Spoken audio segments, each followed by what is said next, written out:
Hi there. I just thought I'd do a short video about, the case of Lucy Letby and Chester Hospital. It's, I think there was supposed to be a Zoom meeting via the Science on Trial tomorrow. Perhaps there still is, but I haven't actually haven't received the, the Zoom link. Maybe I'll get it in the morning. Be interesting to see what people are saying. A few more things come up today, or they're repetitions of things, but it's sort of one thing which is very odd. Well, not odd, it's just a factor that on the Law Health Tech Substack that Dr. Scott McLachlan runs. He's done a section on there, he's done an article on there to do with numbers, and i.e. the numbers of deaths that were alleged to have happened within that unit at the Countess of Chester Hospital over 2015 and 16, and that there's just various, depending on where you look, there's just various numbers. Is it 17 across that period of time? Is it 30 or 31? Or is it even more than that when you factor in that some of the babies that might have been transferred out of the Chester Hospital to places like Alderhay or elsewhere. So, and I read also on there that there was a point in time, I think it was on there, that the so-called expert witness Dowie Evans was initially tasked to investigate 33 deaths. So that's 30. Let's say that is the case, and let's say it was 33, and then you've got poor Lucy Letby being accused of 7. So that's such a massive increase from previous years. On top of what they called these, what they decided were murders. On top of that, there's this massive increase. I think I mentioned that last night. But the other thing that's interesting as well, there's so much here, isn't there, is that in July of 2016, after Lucy Letby had been moved out, as it were, I think it's before she's been arrested for the first time, but she's been effectively moved out of working in that unit. They stopped taking very premature babies. I think they stopped taking babies that are under 35. I think it's 35 or 36 weeks.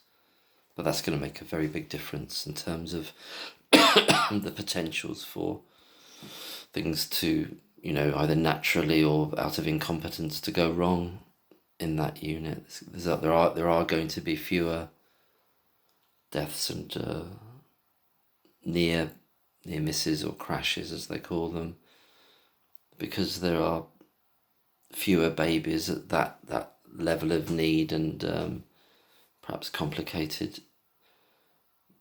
treatments and care needed for them. There'll still be some, but there's fewer because they obviously decided they weren't fit to. Well, that's what begs the question, doesn't it? They felt they weren't fit to care for babies that premature. So what does that say retrospectively, that they weren't, that they said they were, or that they believed they could? What does that say retrospectively? What was the... Because obviously that's a report it's in an article from 2017 in which it states last July, the unit, the county, the Countess of Chester Hospital stopped taking in these babies who were sub 35 weeks, premature babies. But what it doesn't say on there is what was the thinking behind that. Why did they do that? what was the reasoning, but formally, what was it? What was expressed? What meeting was had? What are the notes about that? Where's that? Where do you locate that? Is it to do with the pattern? I'm assuming it is to do with the. There's something here, isn't there? They made that decision for a reason, so it's got to be to do with. At that point in time, no charges, no arrests have been made of Lucy Letby. There's this accusations from this group of consultants, obviously, with the nurse manager on Lucy's side, and insisting that they write this. These consultants write this apology letter. But if that hospital stroke unit or the group of consultants or however it worked decided that they weren't going to take any of these very premature babies anymore, what was that based on? Was it based on the overall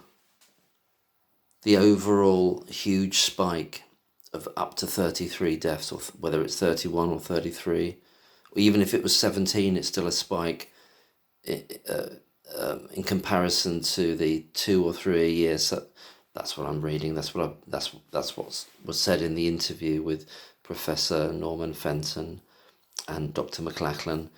He said the background noise or whatever, I don't know, it's quite a slightly strange phrase, but the background figure is 2 to 3 a year of deaths. And I know these are all personal tragedies for families. I'm not trying to jump over that, but it's just discussing it in the context of somebody being falsely accused of murder. And so that, in other words, even if it's 17 and not 30 or 31 over the 2015 and 16, it's still a very large excess or spike on top of what they then decided were 7 murders. So I don't know if I'm losing anyone here or losing myself here. It's just that what we're missing here is what the mechanism was and what the meeting was and who said what about why they couldn't take these very premature babies anymore. What were they saying about that? At that time, in July 2016, were they saying things, we just haven't got the number of qualified nurses to a certain level to do it. We haven't got the skills to do it. We haven't got the hours that are needed. The staff is too low. There's something else wrong here. So there's that bit that's missing in that decision-making process, which would have necessitated some kind of meeting within that hospital and in that unit that people attended, in which presumably the consultants said why they didn't feel they could or should take such premature babies subsequent to July 2016. And this is just to reiterate, that's a point in time way before Lucy Letby's been arrested. So they've made that decision, but based on what? Based on what problems? What's the rationale for that? Was it written down anywhere? How do we access that? Or how does a defence team access that? Because within that, there's got to be some expressed rationale for making that change.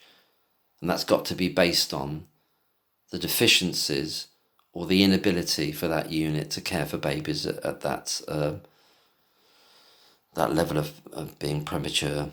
I don't have the technical language that, I'm not a medical person, but I can understand the basic principles, obviously.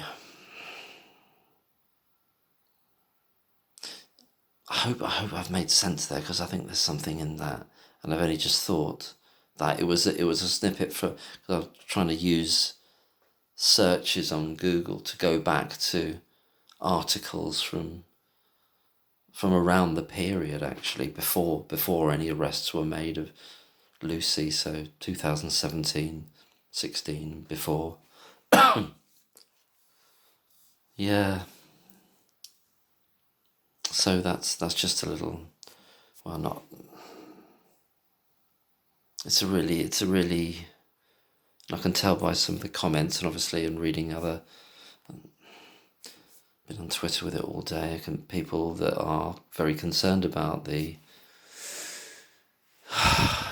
Very concerned about the conviction of Lucy Letby, that people take this incredibly to heart, and I understand why I feel the same, and I think we are all taking it to heart, and that's why it's so annoying. I wrote a tweet, when I just said the frustration of the mentality of people, the glibness and the banality when people just say something like, and I've just seen it a number of times today, oh, well, the jury found her guilty, end of. Something like that. That's what you're dealing with, that kind of mentality. Like there's never been a miscarriage of justice, like the jury's never got it wrong. Anyway, all the best. Take care.